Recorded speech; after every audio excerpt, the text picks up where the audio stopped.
Welcome to Career Tools. Today's topic, getting started with LinkedIn. Here we go.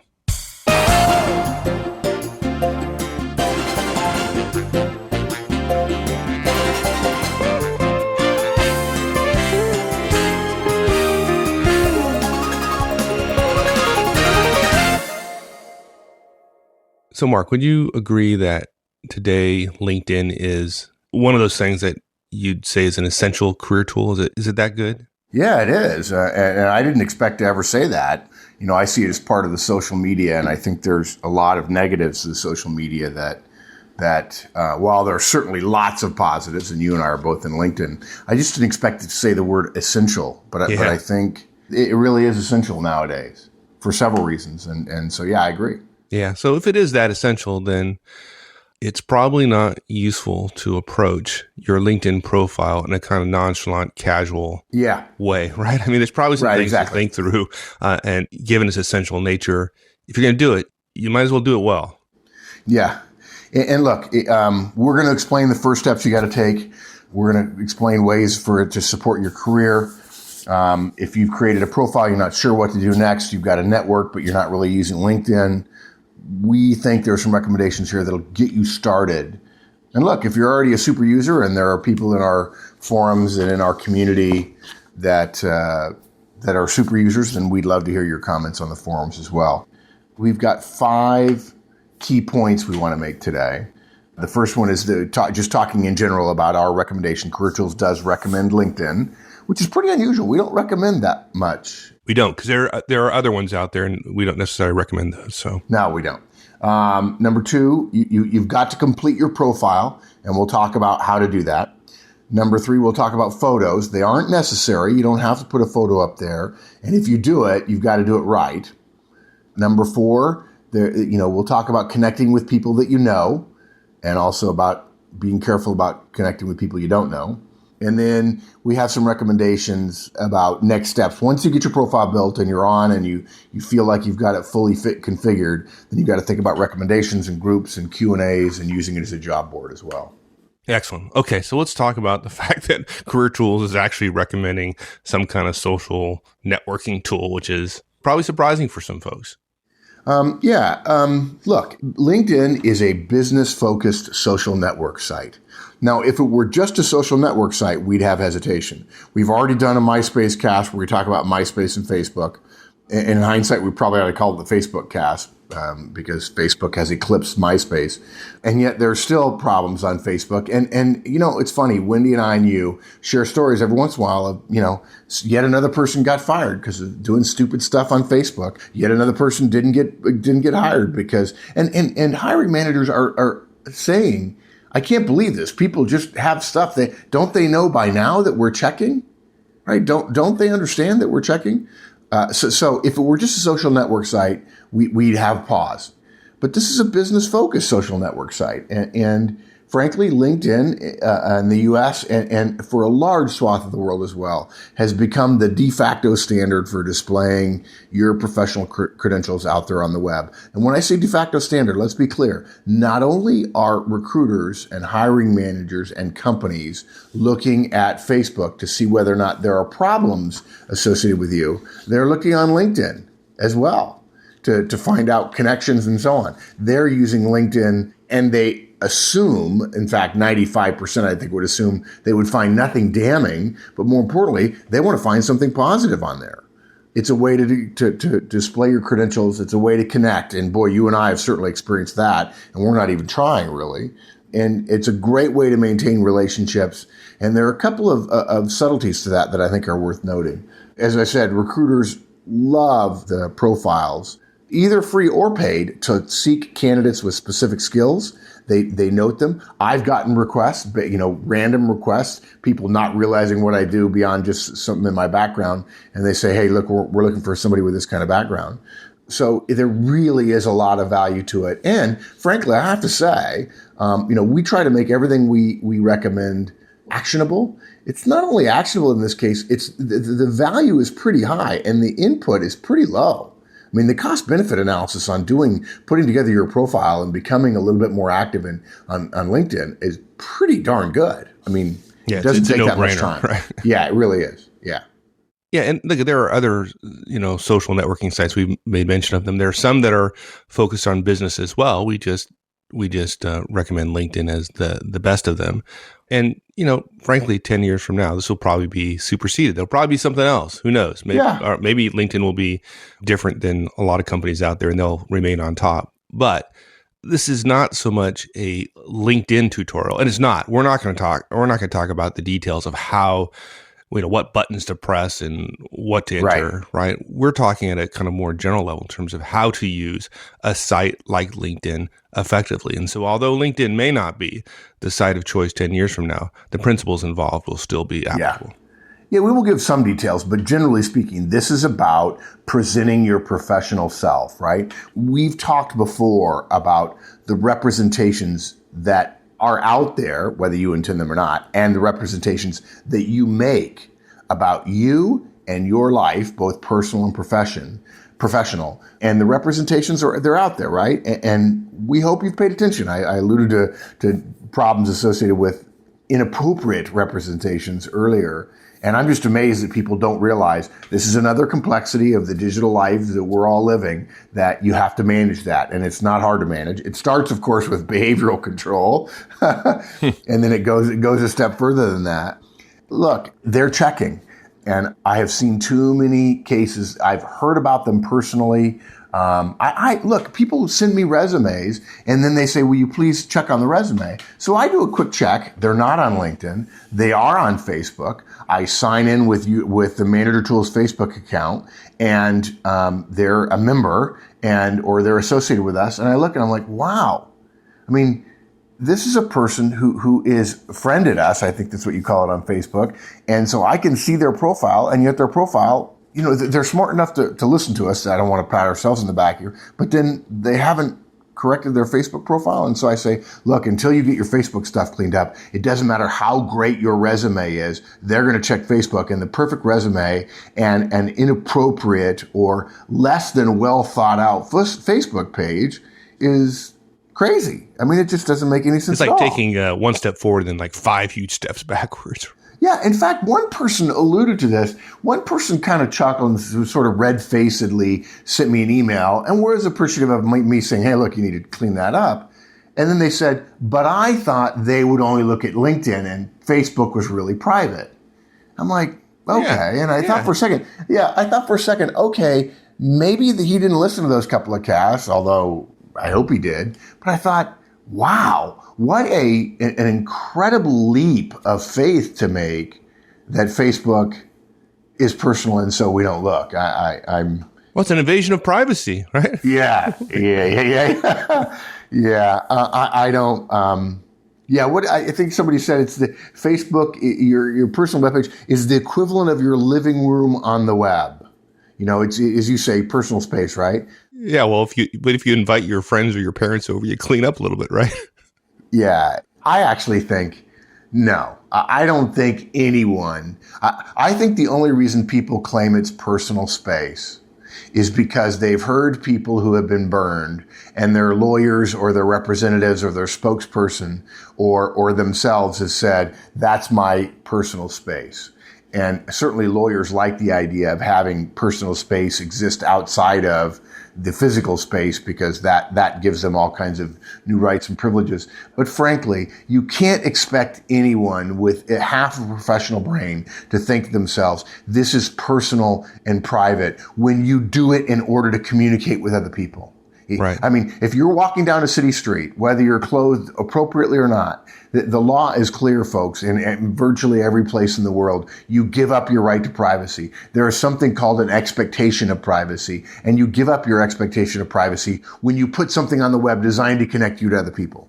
Right. It's as simple as that. Now, look, we're not saying you have to be on LinkedIn and you have to be on Facebook. If you choose not to be on Facebook, great. You're in good company, at least me. And you don't have to be on LinkedIn, although we do think it is a legitimate professional tool and we do recommend it. We do think it will help your career, and we do think there's not a lot of work involved. And we do think that LinkedIn doesn't give you as many opportunities as Facebook or MySpace to make a mistake that's going to be damaging to your career. But look, if you're going to get involved in these kind of things, you've got to use a modicum of common sense. It's that easy. That simple. Yeah. So the same rules apply whether you're using Facebook or LinkedIn or whatever, any social networking site. You don't know who's visiting, right? And if you're friending folks, okay, then you know, right? But particularly on LinkedIn, you've got to assume that anybody can see your information. So your online home, if you want to think of it as your home, has got to be tidy all the time. No scary photos, no swearing on your statuses. And if your friends are embarrassing and they're, you maybe need new friends, but at least don't have them participate on your page. That is, in some sense, something akin to your professional resume. Yeah, it is. Yeah. So look, why is it important you have a LinkedIn profile? We do recommend it. It's taken us a while to get here, but we feel like it's become a de facto. It's a part of professional communication in a way. It's not a niche anymore. Recruiters and hiring managers use it to find candidates.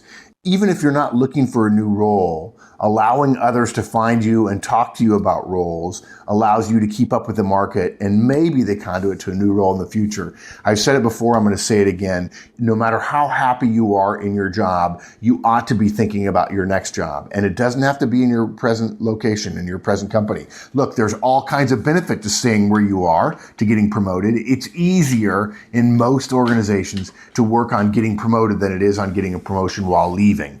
Right? We've said before that's a hard thing to do. Now, if you don't like your organization, right, that's different. But it's easier to stay, and so we don't recommend you just leave whenever the heck you want, willy-nilly. But look, I have to say the big thing for me is it provides an easy way for people to stay in touch with me. One of my personal pet peeves is people sending me a note that's automated. And Frank, I'm fairly certain it's automated from other systems saying, would you please update all of your personal information for me? In other words, Mark, I'd like to stay in touch with you. Would you please make it easy for me to do that? No, if you want to stay in touch with, and by the way, that's the only note I get from them once a year. Yeah. If you want to stay in touch with me, by gosh, stay in touch with me. But don't have your system send me a note saying, please update where I live and what my home phone number is. And I get a note, and I've left my home phone number off because nobody knows my home phone number. And somebody actually, the system put a note back. Did you forget to include your home phone number? And I thought, what? Did I forget? No, I didn't forget. So look, in addition, there are groups on LinkedIn, and in fact, Manager Tools has one. Actually, we have two. We have Manager Tools on LinkedIn, and we have Manager Tools China, I think, as well, right? But it's a subgroup, I think, of Manager Tools. Yes, exactly. On LinkedIn. They're good sources. We have started interacting there as well. We prefer the forums because everybody hears our comments, but frankly, we feel like providing value to people on LinkedIn is a good thing. But look, the most important thing is it demonstrates somebody, when you have a profile on LinkedIn, it makes clear you're aware of the existing and reasonable forms of professional communication about your career. And it also means you're proactive about your career, and organizations generally like that. Yeah, exactly. Okay, let's talk about some of the steps involved in being professional and doing this properly in a way that's going to get you the results you want in terms of building your network or finding a job that you'd find professionally rewarding and interesting. And the first step is you got to complete your profile, right? Yeah. Look, the profile, what they call the profile on LinkedIn, is the information that people who are looking for you will see. Now, don't mistake the people who are looking for you phrase as being only recruiters, only hiring managers. It's also colleagues, associates, and friends. I mean, I just got a couple of notes, one from Tommy Gerard, a West Pointer, a classmate of yours and mine. And, we would not have connected. Tommy's a developer in Chicago, and I think very highly of Tommy. In fact, I wrote a note back to him saying, not the Tommy Gerard, because I remember him very, very fondly from school. And then because of that, it happened to mention other people I might know, one of whom was Steve Boston, who I played volleyball with at West Point a number of years ago, who's just one of the neatest guys I've ever known, positive-minded, just a fabulous guy. He's still a colonel. He's a colonel and still in the Army, and as no surprise to me, very, very successful, which I would never have connected with, never. And frankly, I don't have time to reach out to all the people I want to reach out to, and this makes it much easier to do so. So now, do I see see Tommy and Steve as hiring managers or recruiters? No, although I never really make that distinction. I just think of my network, and at various times, virtually anybody in my network could be a hiring manager or could be a recruiter, not necessarily for me, but for other people I might know. So the profile is the information on LinkedIn that people are going to see, right? And you have space in that profile to include your employment history, your educational history, and then, of course, links to other profiles like Twitter and websites and so on. And I actually think on your and my profile, Mike, we actually have a link to the Manager Tools website as well. We do, yes. Now, so at a minimum, you need to complete your profile with your employment and your educational history. You've got to have those two things. And we generally shy away from advice about keywords. We find keywords to be oversold. A number of years ago, companies, for those of you who haven't listened to the Resume Cast, a number of years ago, companies started going with resume systems because recruiters, hiring managers said to technology people, I need a way to scan because I find that I'm always scanning for keywords. And so resume systems were invented to scan for particular keywords. And then, unfortunately, resumes went through a revamping, a popular revamping where people front-loaded all their keywords at the top of the page. And if anybody's making that recommendation to you, feel free to send Wendy a note and ask her what she thinks about that, because she'll tell you in no uncertain terms, no, not only no, but heck no. It's just wrong. On the other hand, when it comes to a LinkedIn profile, using some keywords is valid. Now, we're not suggesting you lard it up with keywords, but think for a minute about what recruiters or anyone else interested in connecting with you might use as a search term to find you, and ensure you include those kind of things in your profile.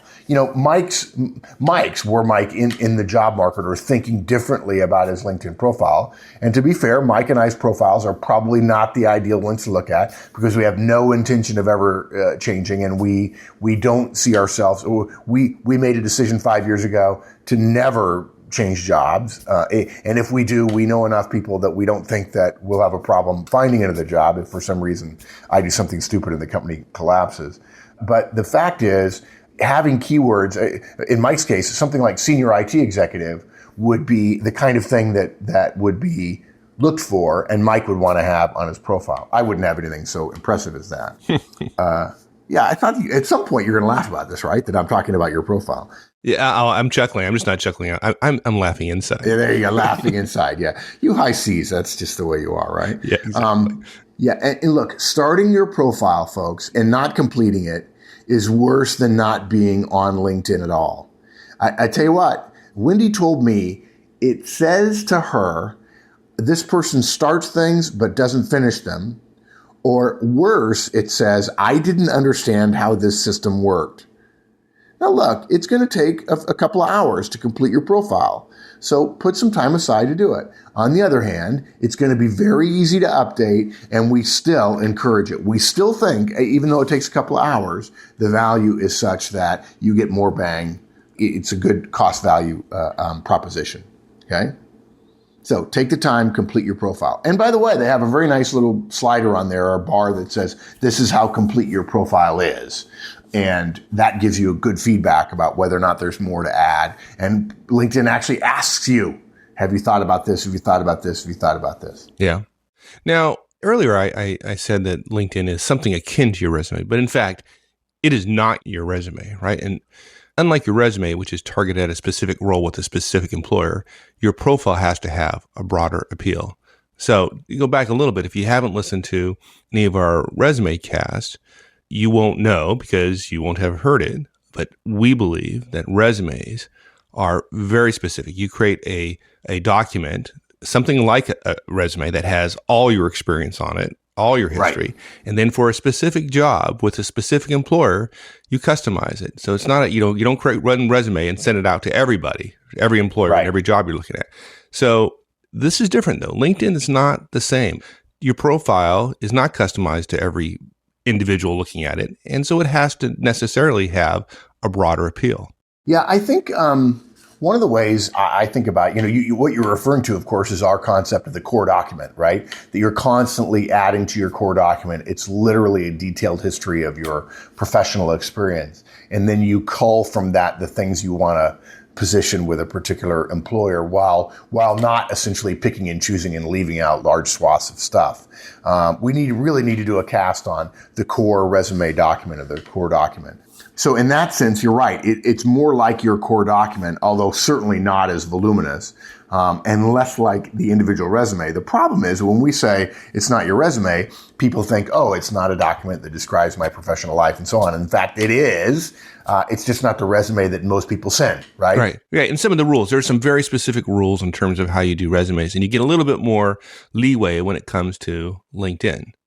Like, for example, in your resume, if you had 6 months in a job that you didn't do well at, or you didn't like, or for whatever reason, you didn't want to talk about it, if you left a 6-month gap in your resume, that's not good, right? LinkedIn, you have an opportunity to do things like that. You don't have to have every single I dotted and T crossed when it comes to LinkedIn. Yeah, exactly. Look, it needs to include the information that recruiters and hiring managers would want, which is essentially, and I'm going to say this once, but I'm going to say it very slowly. I've said it 10,000 times in my life, and I will continue saying it because fundamentally this concept drives all hiring in the world. There are many other things that play a role, but the fundamental thing that will drive all hiring for the rest of your life is what have you done and how well did you do it? That's the key. You've got to have that in mind in order to put together your profile. Now, look, we don't recommend summaries or objective statements on resumes, right? The person who you sent your resume to knows what you want, a job with them. Since LinkedIn is a little broader than that, you can use a summary statement to give anyone an understanding of your career history and goals, okay? Managers and hiring managers and recruiters have told us we don't see LinkedIn as a resume. We don't look at it exactly the same way. Okay. Somebody said to me, the example they told me, it's been about a year ago, I was at a conference, and they said that our resume cast changed their life because they changed their resume and they got a way better job because their old resume hadn't been selling well. And the thing they said to me is, Mark, he says, here's the analogy his wife had given to him about resumes versus electronic or digital systems like LinkedIn or Facebook. She said, it's one thing to tell somebody I'm putting on my shirt or I'm putting on my pants. You can largely call that getting dressed. And getting dressed accurately describes, and if you said I'm putting on my shirt, people would understand that. That's part of getting dressed, right? But it is a mistake to think that putting on your shirt is this, you do it exactly the same way as putting on your pants, unless you would put your shirt down on the floor and stick your legs into it one leg at a time. You wouldn't do it, right? And so when recruiters are looking at you, don't think they're looking at you. They're looking at your resume, or they're looking at something else. They're looking at your resume, or they're interviewing you, or they're phone interviewing you. Now, that's not to say that beginning hirers don't sort of mash it all together and say, I'm just looking for a good person. No, but efficient and effective professional recruiters and hiring managers think of your resume as one thing and your digital profile as another thing. And they look at it differently. Yes, some of the same basic principles are the same, and yet much of it is different. And that's why we're doing this cast. If it was just the same, we would just say, hey, look, it's just like a resume, put it up there. So look, because it's broader, you can use that summary statement. And look, if you've got a less than linear career, your summary statement can be a way to mitigate the fact that if you've kind of had two sub-careers in your life, it doesn't send the wrong signal to somebody. You can characterize that a little bit differently, give it a little bit high-level overview that helps somebody say, oh, I understand why this person made the change they did. And the point is, you need to take the time to create a cohesive, comprehensive paragraph which sells your skills. Now, that's if you're doing some sort of an objective statement or overview. You don't necessarily have to do that. And look, you can look at others whom you know in order to get a sense of what works and what doesn't work. And I suppose at some point, we'll try to figure out a way to help you with that. Maybe we'll include it as part of the resume service that Wendy does. Now look, if you're currently employed, be very careful about what you write. This is a key caveat to your profile. This is a public forum. Your manager could read it. In fact, you should assume your manager will read it because you will end up being connected to your manager. Okay. What will happen is somebody else in your company will say, oh, you're on LinkedIn, and connect to you. And through randomness, they're going to know your boss. Okay. If you wouldn't say what you're writing out loud in person to your boss, don't write it. Now, I think bosses will generally give you a little bit of leeway around what the U.S. Supreme Court would call puffery, which is advertising. And yet, when your boss reads a resume that says highly skilled, professional, and technical, so on and so on, your boss will probably chuckle a little bit. And yet they'll be reminded that's probably similar to what their resume says. Right, exactly. Although I have had one guy tell me once, my boss read my stuff and said, wow, that's really good. You know, I never got your resume when we hired you, but you really sound good. And the guy said to him, well, do you think it's not right? And his boss says, no, actually, it's right. It's just, that's how you would sign in an interview. That's how you would sound in an interview. He says, I kind of thought, wow. I mean, you could say that in an interview and suddenly you're more appealing to other folks. And the guy said, well, kind of good. And the boss says, yeah, I guess, you know, but the boss wasn't mad about it at all. The boss just recognized, hey, one of my guys that I take for granted sounds better on paper, and I can't argue with what he had on paper. Yeah. And you gave the caveat for folks relative to their boss seeing it. But if you're a boss, you've got to assume that your directs are going to see it as well. So another... Oh, gosh, yeah. I don't know if you're a boss. If you're a boss and you got, folks underneath you, some statement about you looking for new opportunities is probably not what you want spreading through your organization. So you got to be cautious about what you say here.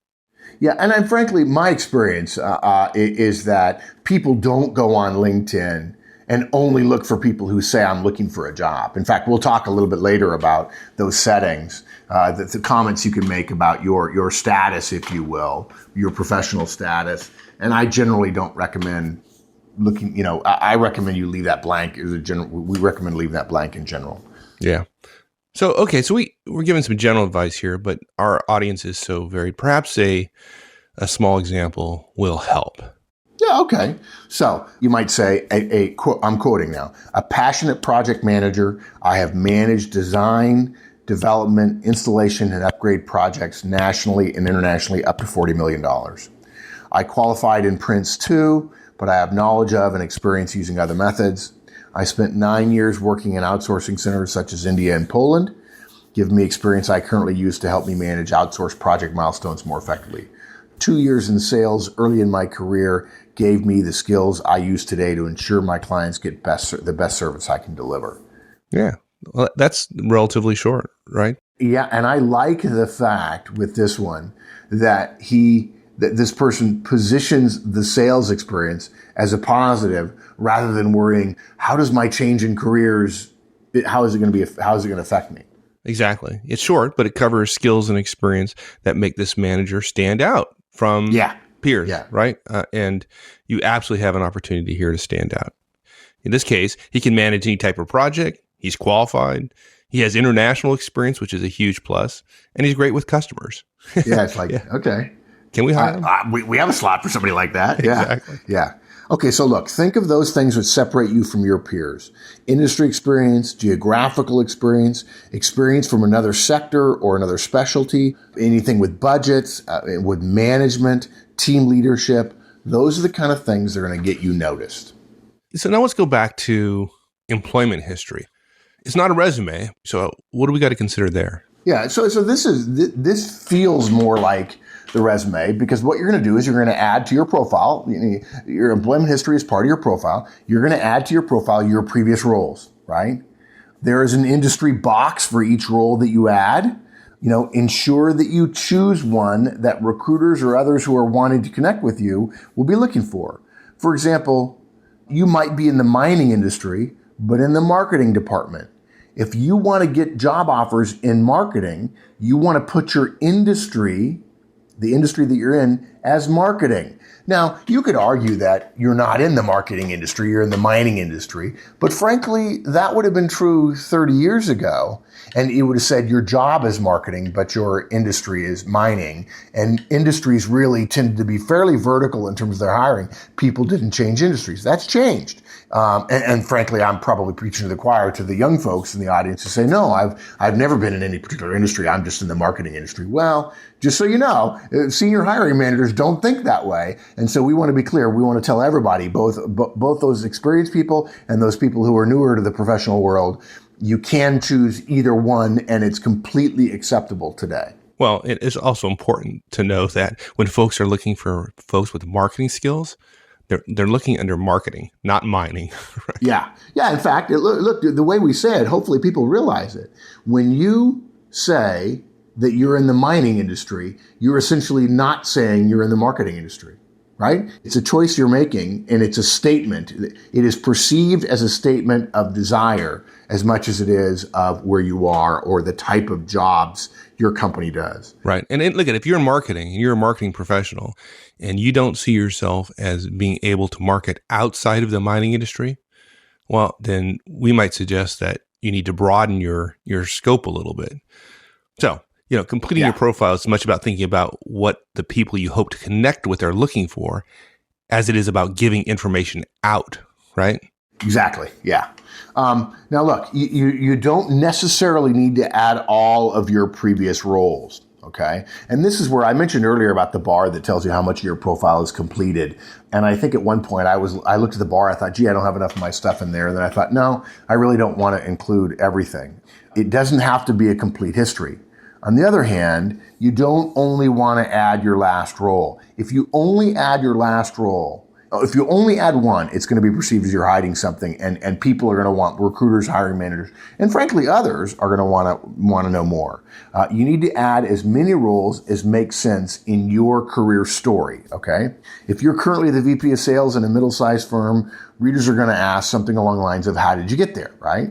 So add in your sales manager and your sales associate roles to demonstrate a career story, if you will, of a successful, ambitious, professional salesperson. You don't need to add your summer job at McDonald's, because that isn't necessarily part of the story. Or you don't need to add the 5 months you spent after college trying to be an accountant. One of the best things about LinkedIn is you do get to make some choices that you don't with your resume. Now, Wendy and I and Mike, we could be wrong. We do not believe that in 30 years, what is happening in the digital space will so infect the resume space that resumes will become a career story. We believe that the risk of bad hiring, effective companies know the risk of bad hiring is such that you wouldn't want the document that represents a candidate to be only their story. We don't just want to seek positives. We also want to avoid negatives. And we've talked before about the 2x2 matrix. I think it's Horseman's Wager Horseman's Wager is for the candidate, but for the company, do you want a great person or do you want to avoid a bad person, right? Most companies would say, the first thing I want to do is avoid a bad person. The really, really, really great companies would say, no, I want a great person, and I'm going to put in place systems that will keep me from hiring a great person who has something that would prove to make them bad later. So we don't think that there will ever be an elimination of the full career history document, which we now call a resume or in many parts of the world, a CV. We don't think that goes away because the mid-sized and small-sized companies will always want to be bigger and great companies, the big companies that are great have very, very strict hiring standards. And so they're not going to want to just find somebody who's good. They're also want to definitely eliminate all those who are bad. We want a bad hire is twice as bad as a good hire is good if you overdo the number of bad hires you have. And so just to be clear, don't make the mistake of thinking, I just did my LinkedIn profile, so now I'm going to go ahead and redo my resume and carry over that thinking to your resume, because they're two different things. Now, that said, okay, I want to be clear about the high level. That said, when you do add your previous jobs to your LinkedIn profile, you follow the same format that we recommend with resumes. You have a couple of prose sentences which describe your role, and then you put in a bulleted list of accomplishments. You have prose for the responsibilities and bullets for the accomplishments. This is an enormous misunderstanding for the vast majority of people who have resumes out there who don't follow this. If you don't have that on your resume, and therefore, as a matter of carryover into LinkedIn, you are making a fundamental error which makes your resume stand out in the wrong way. Now look, if you need to, go back and refer to our resume casts where we talk about exactly how to do it and why to do it that way. Yeah, exactly. And we'll have a link in the show notes to that. So if you want to go find that easily, you can find that on the website.